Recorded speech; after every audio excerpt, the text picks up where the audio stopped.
I'm ChosenArchitect, and this is All the Mods 9 to the Sky.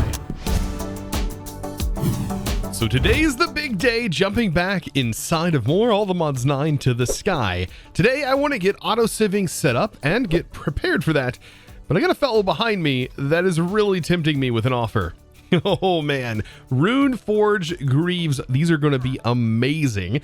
These have feather falling, so basically reducing our fall damage if we do take it at any time, and the fact that it has protection 5 and stable footing, which negates the mining speed penalty while flying. This thing is an amazing god tier pair of armor with those enchants, and it's pretty cheap at the point we're currently in. You guys are just insane. Okay, so with that, I guess we can move on to automating the sieving. Now, something to note, the reason that I can get into this so quickly is because of the mystical agriculture and the way it currently is, with the ability for you to grow them by twerking. That makes this so much quicker to get into, as if you had to wait for these normally, it would take ages, and definitely wouldn't really be a viable option at this point. But because of this, it's going to make diving into this a little bit simpler. Now, the quest wants us to make universal cables to be able to transfer power around, and I'm 100% down with that. Now that we have steel and we also have some steel essence, crafting those takes us all the way over here, because we've done some things ahead of time, takes us all the way over here. Time to use our power, and that is going to lead us into the Skyblock automated section, in which we get to first start to process different things that we can generate. So I've set up some windmills back here to provide some nice power. So I have my universal cables ready to go with all of these linked together. That should provide a bit of power, at least early on, and this should carry us for a little bit. And if I need to add more, I could just make more of these wind generators. All of these producing about 35 RF per tick. So pretty nice for getting started. Now I need to think about a few things whenever I start to set these flux sieves up, because the way that they work. So the flux sieves are going to transfer, we're going to basically send items into it, and then it is going to output the product, but it will not output if there's nowhere for it to go. And same with the flux hammer. The flux hammer is going to require us to send items to it. Technically, it has a hopper on the top, so it can pull items into it. But at first glance, you might think that, well, they don't actually have configurable sides. But believe it or not, they should have configurable sides. You just have to use the hammer to configure them. So if you go ahead and do this, you can hold down Shift and right click. You can see that I have selected this slot.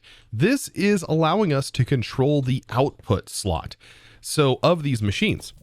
Which is pretty neat, because by default you might think that the face is the only place this can output, but no, we can actually output directly from the bottom, allowing us to stack these. It just doesn't make that very clear that you can do that. Now, the simplest of setups is going to sort of look like this. However, we're going to have to kind of work our way back. So I'm going to place the sieves on here for right now. I'm also going to place my balloon on a stick to sort of help me move around, place my hammer on top, and essentially what we need is an inventory on top of here that is receiving the items. Now in our quest, it gives us a tier 1 cobble gen, which is going to be perfect for this basic tier, allowing us to replace this with a cobble gen. And inside here, you can see it is doing a work process, but there is no power, so it shouldn't work. And I would have to work backwards when setting this up, because we'll have to place this in and I need to select the output, for example, like that. Now I don't know if it will hold its output. So if I set this one to a down and I move it and replace it down here, I'm pretty sure it doesn't hold that output, but just in case it does, I'm going to go ahead and get some flight.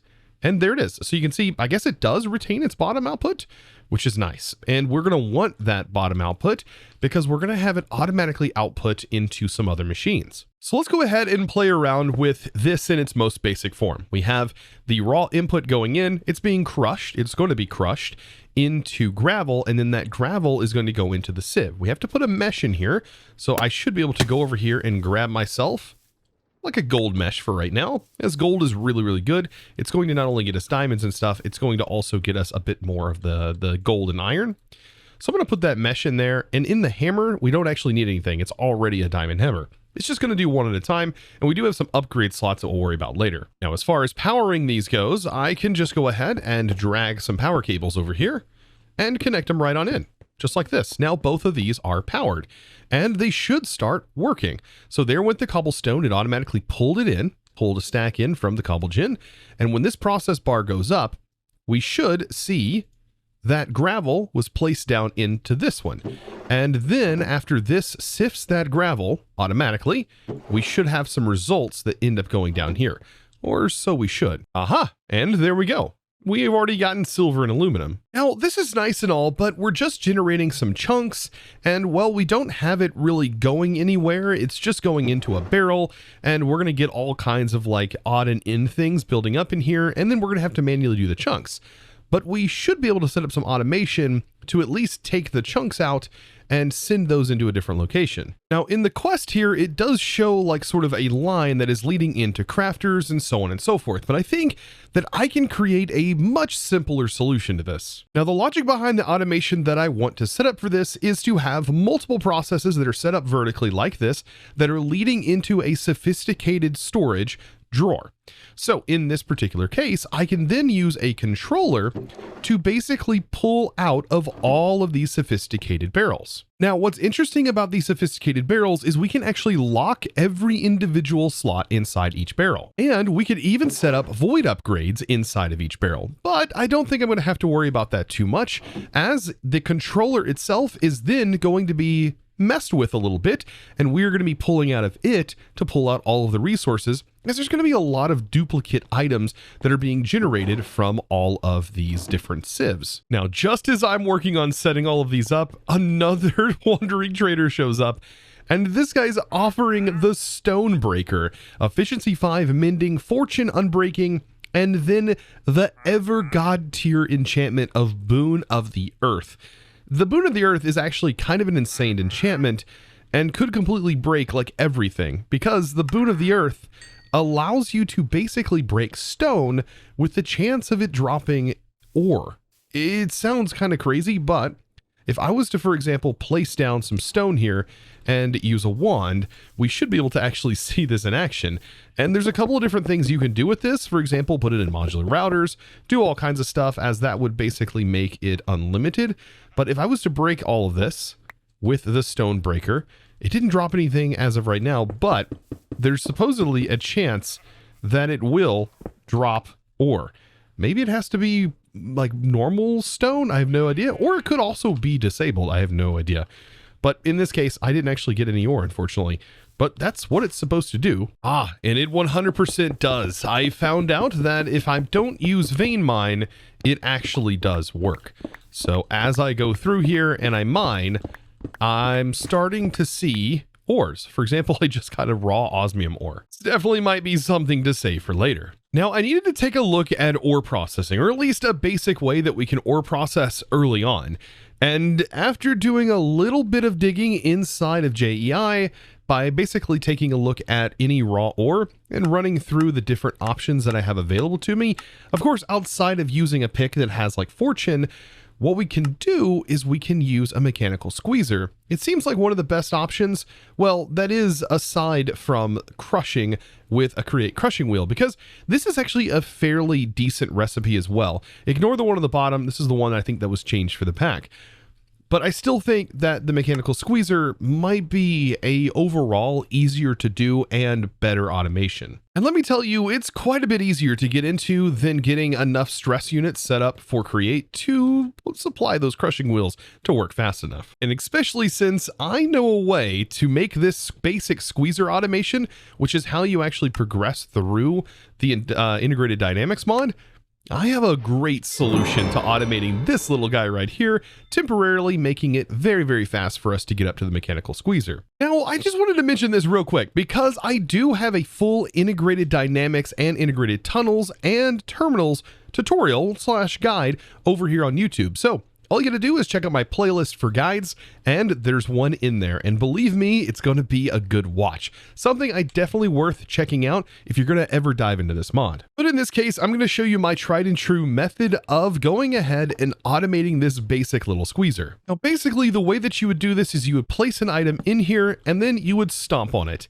And this is where this little machine can be kind of tedious, especially on servers, but you kind of squash it until you get your items. And then to reset, you give it a redstone signal. but we, believe it or not, can actually automate that depression. No, not that kind of depression, the kind where things collapse things. So all we have to do is place down some blocks. Let's go ahead and grab a few different things. I can go ahead and pull out some dirt, for example. And what I'm going to do is I'm going to place 2 blocks tall, 3 blocks tall, and I'm going to place an armor stand up here. I think I can get it by jumping off. And then down here, I'm going to place another armor stand right there. Now that my 2 armor stands are in place, I can go ahead and tear this down, and they are now together. And so what will happen is these guys can be launched up in the air. Notice they decompress all the way with 2 of them on there. And how do we actually automate this? Well, we just need to use probably one of the simplest of redstone clocks. So any sort of block is going to work. I'm going to place it next to this, and then I'm going to place my torch on the side. That's going to launch these guys off. But what we want to do is we want to pull the redstone signal from this redstone torch, and we want to wrap it around back into a redstone repeater that is toggled to the lowest setting. And wouldn't you know it, this thing is now automated. Now for the drying basin, if you didn't actually set up the island to get yourself some squid, well, you can actually mill up some charcoal to turn it into black dye. And it looks like you can also get black dye from crushed blackstone, which is another nifty way of getting it.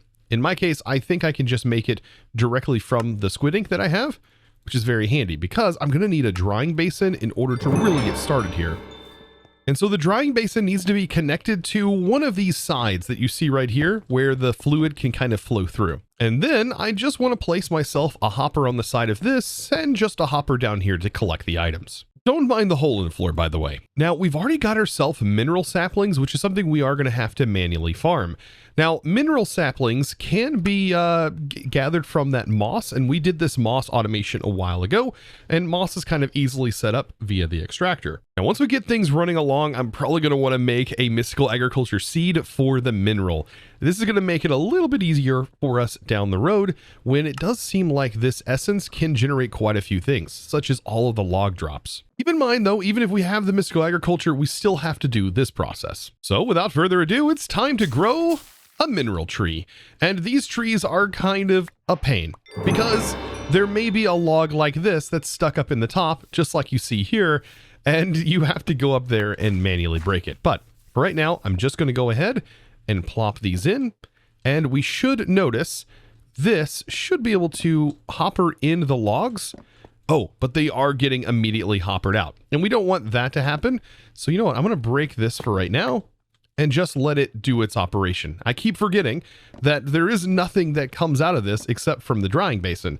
So believe it or not, I should have the hopper under the drying basin, not underneath that block. Otherwise, it's going to pull it right out.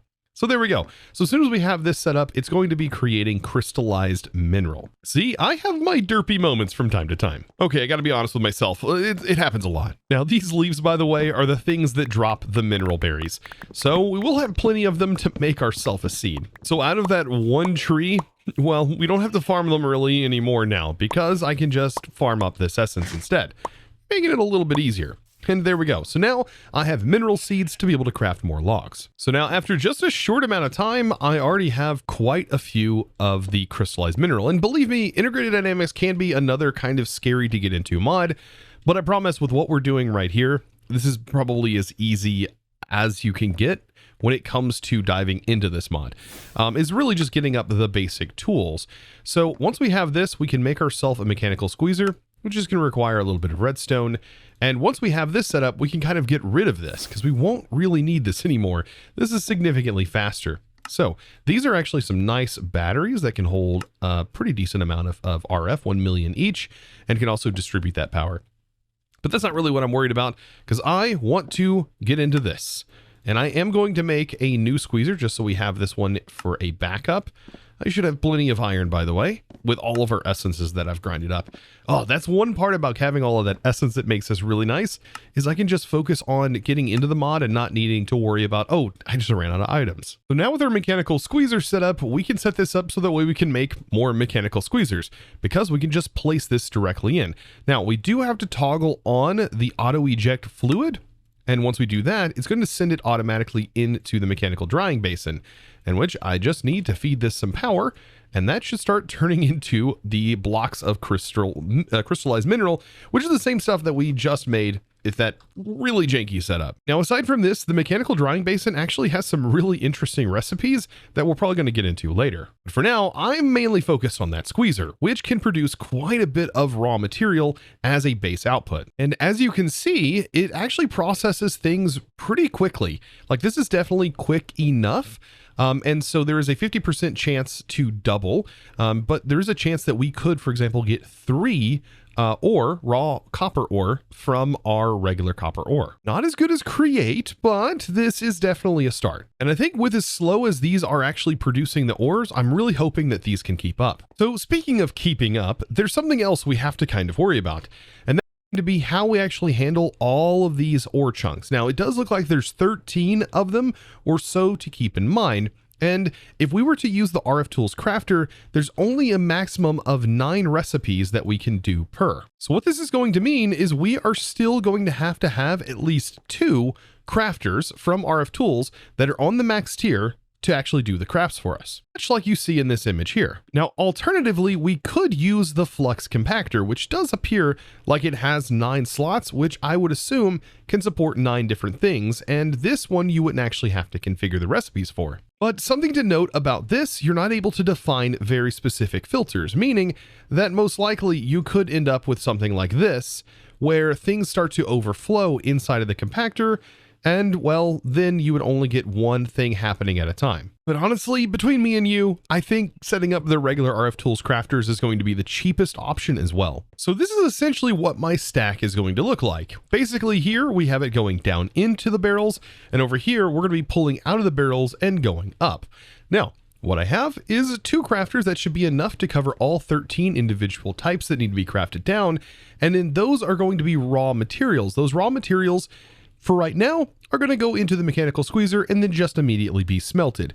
Now, I could take this a step further with using hammers and stuff, but for right now, I'm just going to bypass that, as this is going to be some automated resources, which means it's just going to be generating while we work on other things. I don't really have to worry about making a 5 times ore processor right off the bat. So now for the fun part, and that is the item logistics and routing. And to do that, I'm going to be utilizing the pipes mod. I think this is one of the easiest mods to sort of set up with item filtering. Now, the only unfortunate thing is we can't use just regular basic item pipes. Even if you wanted to keep that slow rate of 8 items every 15 ticks, well, we're going to end up going with the advanced.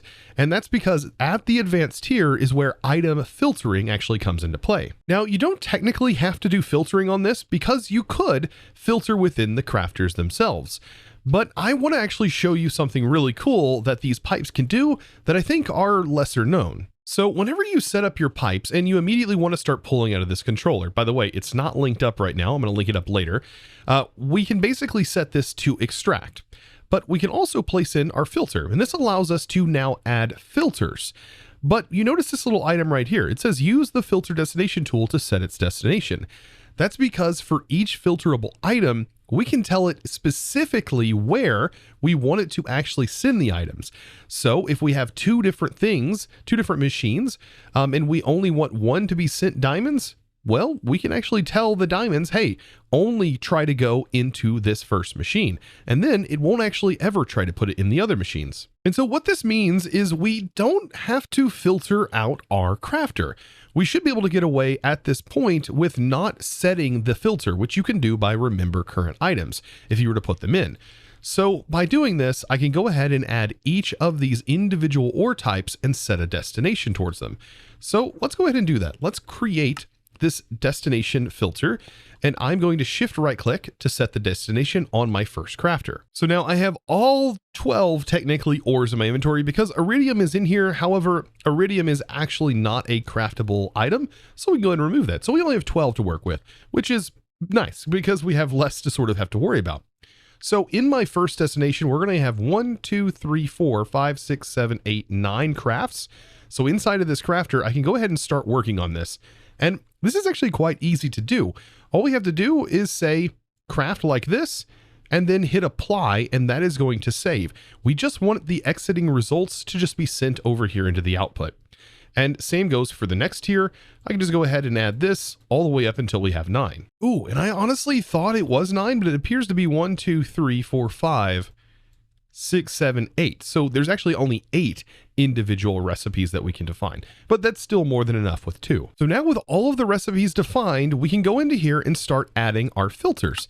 So first of all, let's go ahead and add our iron to the filter, and it's going to be fine by default. And then we can set that destination. And so by clicking that on here, that destination is now stored, and we can go ahead and hit submit. Now this should be a whitelist filter, and we're actually telling it specifically where to go. Because with these pipes, the only thing that is actually getting filtered is what it pulls out of its inventory on extraction. This allows us to filter where it is inserting. And so what I'm going to do is I'm going to keep doing that for each tier until we get up to nickel. And now with those filtered, I can go ahead and select my next destination, which is going to be the block up top. So I will just simply add these and make sure it is defined to those, to that particular machine. And so with this, you can see how that destination tool can be kind of useful. You could even create yourself a sort of sorting system utilizing that destination tool, making sure only certain items from one extract go into a certain location. Now, as far as our extracts go, this one's actually kind of easy. We're just going to place these over here and make sure these are both set to extraction. And what that's going to do is take our raw ore and send it into our mechanical squeezer. And then from the mechanical squeezer, if this works, I hope the mechanical squeezer can be pulled from the top. In here, we have a config, and we can go ahead and set this to be cleared. Let's go ahead and clear it by holding down Shift and clicking the Reset All button. What we need to do is on the bottom, make it an input, and then on the top, make it an output, because that's where I want to send my resulting items. And then turn auto input on and auto output on.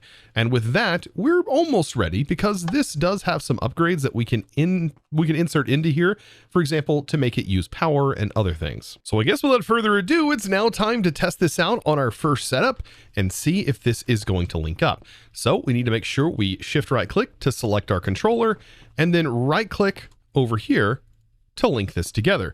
And what we should see hopefully happen is all of our ores get specifically filtered where they need to go. And wouldn't you know it all worked out. So with that, the only thing left to do is to hook up some power. And then something you can definitely do once all of these items are in here, you can hit the remember button just to make sure that there's always at least a single slot for all of your different ores. Now, as soon as I add the power cables, this thing is going to start rocketing on its crafts, and you can see it has now filled this inventory, which should be sending up here.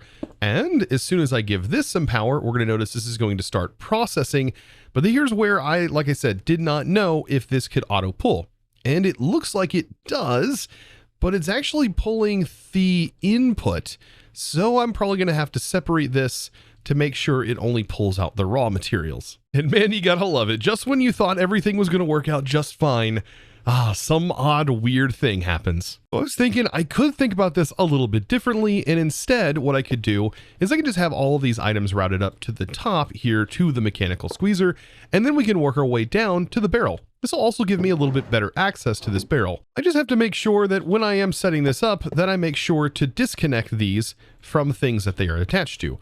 For example, this right here, just make sure it's nice and disconnected. Otherwise, items are just going to spill into here. And so now, hopefully, if all is well with this, I should be able to have the input auto pull from the bottom here, which should hopefully be filtered to only be these items, and then the output auto output into this barrel. And then with a factory upgrade, this thing should really come to life.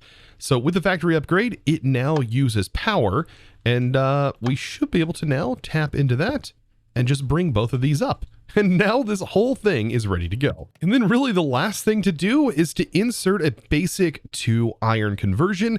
And now we can insert a compacting upgrade. And what this should do is on insertion of these different materials, it should start to compact them. For example, it's going to take the osmium and turn it into an osmium block. And this right here is going to save us a lot of space on the internals of this barrel, meaning it can just last a lot longer and we don't need a high tier one. And now as far as the other items go, we can make this quite easy. All I have to do is really just blacklist all of these items, and then everything else from the barrels will end up going into another barrel where we can sort from there. And so now with all of that in place, all I want to do is take my diamond barrel and place a compacting upgrade in this one as well. And then I should be able to send this over. Now there's only certain things that will be compacted from this. So it's something to keep in mind. Notice amethyst doesn't get compacted because it has to have a recipe in order for it to compact. Unless you change the settings over here, and there is the ability to do that. But I want to keep it in safe mode. And so with all of that in place, the only thing left to do is to get all of the different types set up. For example, instone, deep slate, gravel, blackstone, sand, and dust all seem to be like the basic ones that we definitely need up and running. Now I'm almost there. I've gone ahead and crafted all of my hammers and my sieves, and this is how this is going to work. So each one of these sections outside of my gravel, my sand, and my dust, these are going to be sieved over here. And these different materials are going to be blackstone, we're going to have deep slate, and instone, and these can all be generated with the extractor. Now later on I might want a faster setup than this, but for right now this is going to be plenty fast enough. My issue, however, is I'm going to run into some problems because I don't have ice, and several of these actually require ice, or packed ice, for example. So what I plan on doing is using this recipe to generate ice. Now this generates it every 4 seconds, which is unfortunate, but I should be able to definitely make more. It's just going to require my extractor to be waterlogged and blue ice to be directly underneath it. That seems pretty straightforward, pretty easy to do. And so let's get a bucket and we should be able to grab some water and should be ready to go. Oh, this will be interesting. Now, like I mentioned earlier, if you don't already have ice, there is a way that you can easily obtain ice. You just have to go through the alchemistry mod. And for that, you are going to have to feed water to an atomizer that is going to break water down into its base component. And then you just need, I believe, to use a compactor to reassemble it, but you'll be reassembling it as ice. So I think I have just about everything. My ice is now generated. I've already regained another blue ice. And I think I just now need to take this and make one compact ice. And I think that's just about all we need, aside from soul soil. But I do need that, and I can easily make soul soil with the mystical agriculture that we've already got set up. So all of this should be ready to go. Now, the only thing that is a little bit difficult is going to be our blackstone. Now, both of these are going to require a lava source block. And so I was wanting to see, can I just use one between the both of them? That is something that I'm going to try out. So blackstone in here, and with the way we have it set up, this is going to need soul soil, our initial blackstone that this is on top of, I believe. This is what is on the bottom underneath it, and then blue ice. And then of course our lava. So this one gets blue ice and soul soil. So I'm going to try and place my soul soil here and blue ice. If all is well, this is now producing blackstone. Now this one over here is going to produce the deep slate. And so the deep slate here just needs a magma block and packed ice and then lava somewhere. Lava can, when it's out to the side, I'm assuming that means it can be in any orientation. So with that, we can place our packed ice, and we're just going to need this on top. And so I'm going to place my packed ice right here. And that is now up and running, producing deep slate. Now, right now we're producing regular deep slate, but technically you could produce cobble deep slate as well. And on the cobble deep slate production, you would just remove the magma block. So now with this, we are pretty much about ready to set up the final 6. In my opinion, these are the 6 things that we definitely need to be sieved. So all we're going to do is get these bad boys a mesh and get them powered up, and we are ready to rock and roll. And then we also need to, of course, link it to the main controller here.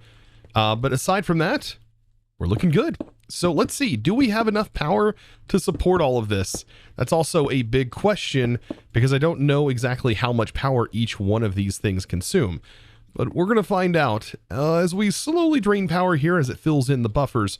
We're just going to have to give it some time and figure that all out. And of course, to link more of the drawers, well, we just simply need to add them to the list, just like this. And it's going to look like it's not connected to anything, but they are all technically now connected to this one controller. And so now, moment of truth, let's check. And yes, we have stuff rolling in from the looks of it.